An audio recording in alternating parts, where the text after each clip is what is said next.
कुछ है, ज़कात की अदायगी के बाद हज है तो सब कुछ है, हज के बाद हुस्न अखलाक है तो सब कुछ है, हुस्न अखलाक के बाद अगर खैरात व सदकात है तो सब कुछ बेहतर है। और इन सारे मामलात में ईमान भी है, अकीदा भी है, रोजा भी है, नमाज भी है, हज भी है, हुस्न सुलूक भी है, और फिर अगर सूद से बच गया तो कमाल है। सब कुछ है, सूद से नहीं बचा तो फिर बेकार।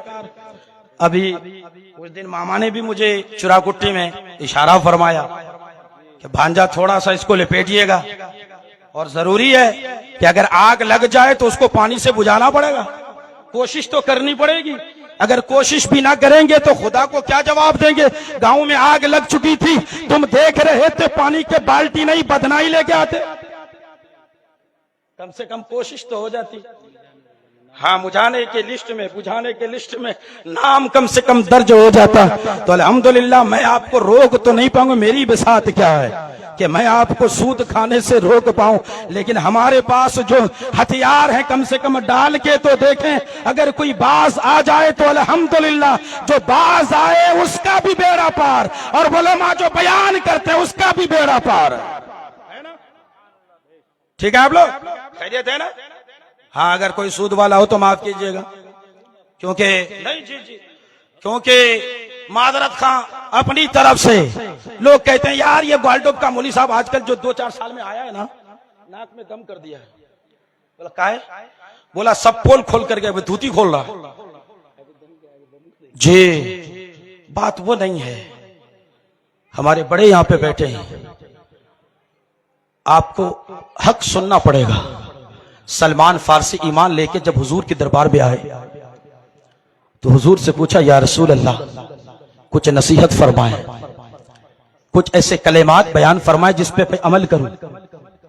तो मेरे आका ने फरमाया, सबसे पहला जुमला हजरत सलमान फारसी से, कूलुल हक लौ काना मुर्रा।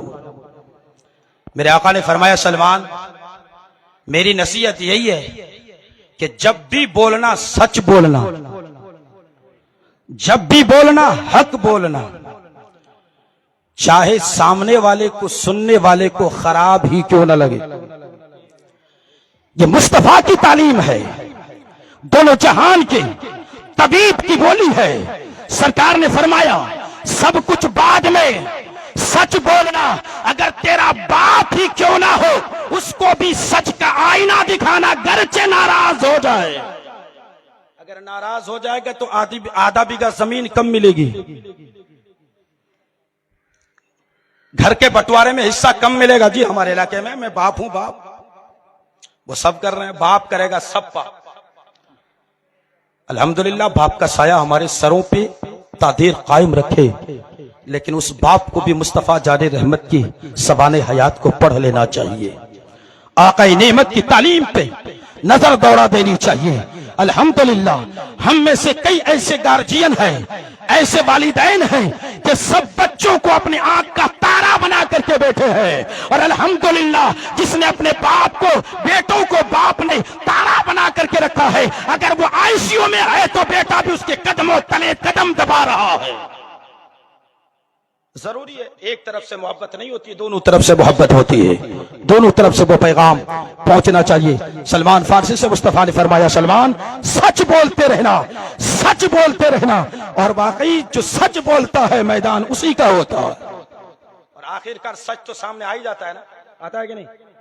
2 महीना बाद, 3 महीना बाद, 4 महीना, हम लोग फिर कहते हैं सुरजापुरी में बोलते हैं, लेकिन आज नहीं बोलूंगा, किसी को मत कहना।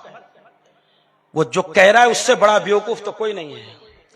जब वो बात तेरे पेट में हजम नहीं हुई तो जिसको तू कह रहा है वो हजम कर पाएगा? वो हजम कर पाएगा? नहीं। जब तुझसे हजम ना हो सका तो किसी और पर कैसे उम्मीद रखा है? तू खुद हजम करके दिखा तो फिर वो बात नौबत ना आती कि तू किसी और को मत कहना। यानी वो कह रहा है कि आप कह दीजिएगा, ये ना नहीं हाँ है। अल्हम्दुलिल्लाह कुरान मजीद फुरकान अहमद के बस 2 जुमलों में गुफ्तगू खत्म करने की कोशिश करूंगा। कुरान मजीद में अल्लाह ने फरमाया, सुम्मा लतुसअलुन्ना यौमइदिन अनिन नईम, फिर जरूर जरूर पूछा जाएगा उस दिन नेमतों के बारे में। किस दिन पूछा जाएगा? क़यामत के दिन आखिरत में नेमतों के बारे में पूछा जाएगा। हम जो खा रहे हैं उसके बारे में पूछा जाएगा, हम जो पहन रहे हैं उसके बारे में पूछा जाएगा, टाइल्स वाला मकान जो बनाया गया उसके बारे में भी पूछा जाएगा। इसका मतलब ये नहीं कि झोपड़पट्टी से नहीं पूछा जाएगा, टाइल्स नहीं लगाए तो क्या हुआ, मकान तो मकान है। पूछा ये जाएगा कि जो टाइल्स का मकान बनाया था वो पसीने की कमाई थी या सूद की कमाई थी।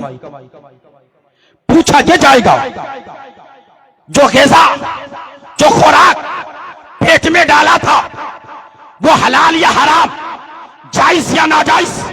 आज लोग अपने पेट में खाना डाल रहे हैं, डालते वक्त ये नहीं समझ रहे हैं कि जो खाना मैं खा रहा हूं हलाल है या हराम है, जायज है या नाजायज है। हमारी पेट के अंदर उतरना चाहिए, हमें ग़िज़ा मजा आनी चाहिए, बिरयानी की प्लेट होनी चाहिए, मुर्गा मसल्लम होनी चाहिए, हमारे अच्छे पुलाव और गोश्त का इंतजाम होना चाहिए। हमने पहले उसको टटोलने की कोशिश न की कि ये जो खाना बना है मेरे घर में इंतजाम हुआ है हलाल है कि हराम, इसकी तरफ हमें तवज्जो देने की जरूरत नहीं है। अगर चंद मिनटों में हमें मजा मिलता है तो सब भूल जाते हैं क्योंकि मजा आ रहा है। मगर एक आशिक के सादिक है, हुजूर का सहाबी, अफदलुल बशर बादल अंबिया बित्तहकीक हजरत उमर, हजरत अबू बकर सिद्दीक रज़ी अल्लाह तआला अन्हु के साथ है। खुद फरमाते कि एक लुकमा खाना हाथ में उठाया और ये मालूम न था कि हलाल है कि हराम है, जायज है कि नाजायज। नादानिश्ता अगर मैंने खा लिया, अबू बकर सिद्दीक फरमाते अगर मैंने खा लिया तो वो अगर मुझे मालूम हो जाए कि इसमें शक है, हराम की आमदश है, तो अबू बकर सिद्दीक फरमाते मैं गले में उंगली डाल के उस खाने को बाहर निकाल दूं, उंगली डाल करके खाने को बाहर निकाल दूं। किसी ने पूछा रफीक यार अगर वो उंगली डालते खाना निकाल निकाल के तेरी जान चली जाए तो क्या करोगे? अबू बकर सिद्दीक ने फरमाया अगर वो हराम रिस्क पेट से निकालते निकालते अबू बकर की जान चली जाए तो एक जान नहीं 100 जान कुर्बान, एक जान नहीं 100 जान। अच्छा वो तो नहीं मालूम है, वो तो नहीं मालूम है, या तो मालूम है या तो पता है, मालूम है सब है। यहां अगर आपको कोई नहीं पूछता तो ये मत सोचिएगा कि कयामत में भी गाड़ी चल जाएगी, या अल्लामा इश्तियाक साहब ने आपको जेल में नहीं डाला, अल्लामा अब्दुल सुभान साहब ने आपको जेल में नहीं डाला, अल्लामा वसीम साहब ने आपको जेल में नहीं डाला, तनवीरुल कादरी ने आपकी गिरफ्त नहीं फरमाई, तो इसकी भूल में मत रहिएगा। रूह निकलेगी, कब्र में पहुंचेंगे, हिसाब जारी होगा, पूछा जाएगा नेमतों के बारे में। अच्छा वो लोगों से भी पूछा जाएगा जो लड़का की शादी कराते हैं, तवज्जो है जी, जो दूल्हा बना करके ले जाते हैं उन लोगों से भी पूछा जाएगा। आप पूछेगा क्या है, गोश्त पुलाव के लिए पूछा जाएगा? नहीं पूछा जाएगा। उस लड़के के बाप से पूछा जाएगा कि जिस समधी से तुमने 5 लाख रुपया था वो जमीन बेच के दिया था ना किडनी बेच के दिया था? लोग कहते हैं समधी, शायर साहब कि मेरा समधी है, दुश्मन है उसका। मैं परफेक्ट बोलता हूं दुश्मन है। रिश्तेदार वो नहीं जो जमीन बेचने पर मजबूर करे, रिश्तेदार वो है जो आपको सपोर्ट करे। पहले लोग कहा करते थे दोस्त वही अच्छा होता है जो मुसीबत के वक्त हाथ पकड़ता है। अब वो चुटकुला खत्म हो गया, अब हाथ क्या पकड़ता, सीधा गर्दन पकड़ता है। वही यहां पे आप समझ ही सक रहे हैं। मैं ये नहीं कहता कि दान लेना मना है, देना मना है। मुस्तनद वलमा तशरीफ फरमाए, बुखारी पढ़ाने वाले, इल्म मीरास पढ़ाने वाले, मंतक पढ़ाने वाले, फलसफा पढ़ाने वाले, हिकमत पढ़ाने वाले, वसूल पढ़ाने वाले, फिक़ह पढ़ाने वाले सारे उलमा यहाँ पे तशरीफ फरमा है। अल्हम्दुलिल्लाह दहेज सुन्नत मुस्तफा है, लेकिन ये सुन्नत मुस्तफा तब होगी जब बेटी वाला अपनी मर्जी से दे और ना लेने वाला कुछ ना मांगा, उसके घर ऐसे ही आ गया। ये गुलाम रसूल बलियाबी साहब को दुआ कीजिए, बिहार में वो तहरीक बेदारी चला रहे हैं और वो बंगाल में भी सुनने में आया कि टोली लेके निकलेंगे। मैंने कहा अगर आप निकलेंगे तो डंडे लेके लोग खड़े रहेंगे जो दान वाले हैं, छोड़ेंगे नहीं, क्योंकि आप तो भट्टा बंद कर रहे हैं। 5 लाख 10 लाख रुपया मिल रहा है, लेकिन यार सोचो भगवानपुर में एक यतीम बच्ची है, माँ है जिंदा, बाप इंतकाल कर गया, बाप का साया नहीं है, भाई छोटे छोटे हैं, लेकिन उसकी ताकत नहीं है कि अपाची गाड़ी खरीद करके दे, तो फिर वो 4 चक्का और 5 लाख डिमांड कैश कैसे दे सकती है? वो तो खाने की मोहताज है। तो फिर वो बेटी गैरों के साथ नहीं भागेगी तो हमारे भाइयों के साथ निकाह कैसे करे? भागने पर हमने मजबूर किया है, हमने उसको उकसाया है अपनी कौम को, इसलिए कि दहेज ना, ये जो सिस्टम हमने निकाला है यार क्या करें इस लिस्ट में। बहरहाल उस तरफ में नहीं जाता। अल्लाह रब्बुल इज्जत हम सबको समझने की तौफीक रफीक अता फरमाए और सच सुनने और सच बोलने की तौफीक रफीक अता फरमाए। ये शादियां नहीं है, ये बर्बादियां हैं। और आजकल 80% शादियां निकाह के बाद टूट जाती है, तलाक पे नौबत आती है। का मौलवी साहब अब तो शादी के बाद भी रिश्ता कायम नहीं रहता। मैंने कहा कसूर किसका? मौलवी साहब का। मौलवी साहब तो चिल्लाते रहे, मौलवी साहब तो बयान देते रहे दहेज मत लो। मैंने पूछा तलाक क्यों हो गई, कितना पैसा लिया था लड़की वालों से? कहा 10 लाख। लड़की का कलर, हाइट, बॉडी देखने में कैसी? मौलवी साहब वो थोड़ी सांवली है, थोड़ी सी मोटी है। मैं समझ गया कि 10 लाख इसीलिए मिला था। कहा आपका लड़का बड़ा बहुत होनहार स्मार्ट लग रहा है। मैंने कहा फिर तूने कैसे वहां रिश्ता कर दिया?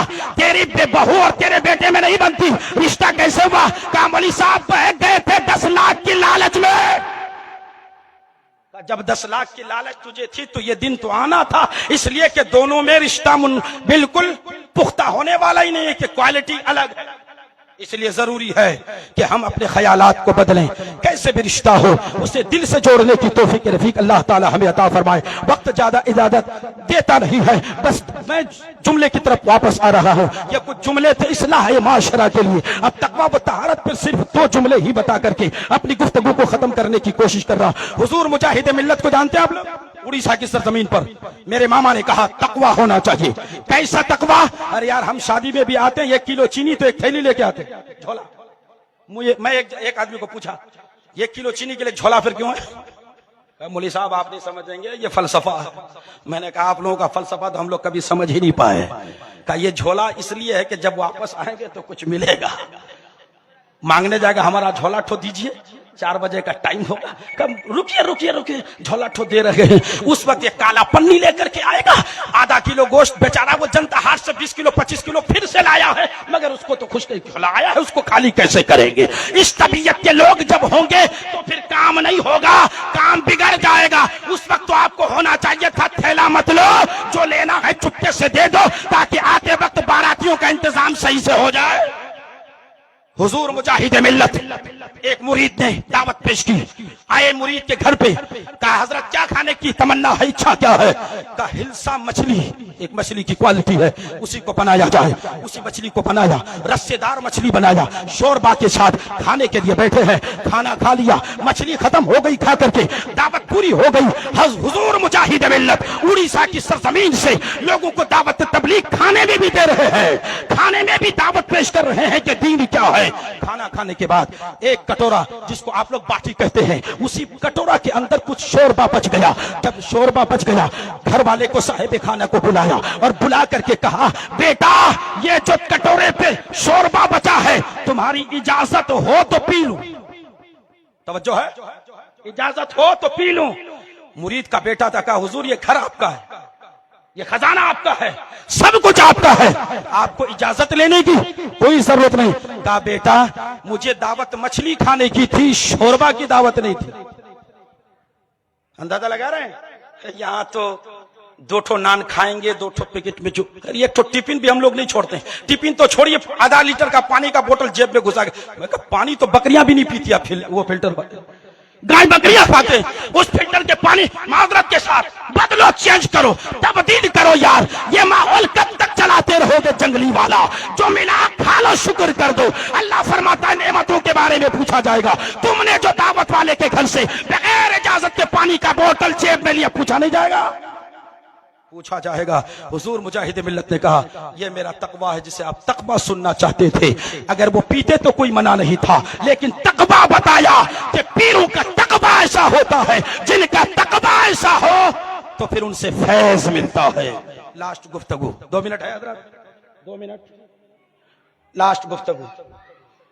इमाम अहमद बिन हंबल के पास एक औरत आई, मसला पूछा, और मसला ये पूछा, ठीक है 2:45 बजे खत्म हो जाएगी। वो औरत आकर के पूछा, हुजूर एक मसला पूछना है। का मसला कौन सा? का रात का वक्त था, उस रात के सन्नाटे में, उस वक्त वो लाइट नहीं थी, वो जमाना लालटीनों का था, वो चिराग का था, दियाओं का। तो मैं छत पर थी और उस अंधेरे रात में मैं सूत काट रही थी, सुता सुता धागा काट रही थी। तो क्या हुआ? का बादशाह का गुजर हुआ। बादशाह गुजरे तो उनके साथ तो लश्कर होते, सिपाह होते, उनके अफवाज होते। का वो जो गुजरे तो उनकी लाइटें मेरी छत के ऊपर आई। जरा गौर से सुनिएगा, वो लाइटें रोशनी छत के ऊपर आई, और जो ही छत के ऊपर आई तो उसी रोशनी से मैंने फायदा उठाया, उस रोशनी से मैंने फायदा उठाया। का फायदा उठाया तो क्या हुआ? का बस उस रोशनी से जो मैंने फायदा हासिल किया, अब उससे जो मैंने बेचा वो सूत को, उससे जो पैसा हासिल किया, अब वो पैसा या वो खाना मेरे लिए जायज है कि नाजायज है? बस समझ में आ रही है ना? जायज है कि नाजायज है? अच्छा, आप इधर से मोटरसाइकिल लेकर के जा रहे थे, मेरा सामान गिर गया था, उठा लो तो कोई फर्क पड़ेगा? नहीं पड़ने वाला ना, उठा ही सकते। आप जा रहे थे, मैंने उठा लिया। अहमद बिन हंबल फरमाते हैं, बेटी सवाल का जवाब बाद में दूंगा, पहले ये बताओ कि तेरा ताल्लुक किस खानदान से है, तेरा ताल्लुक किस घर से है?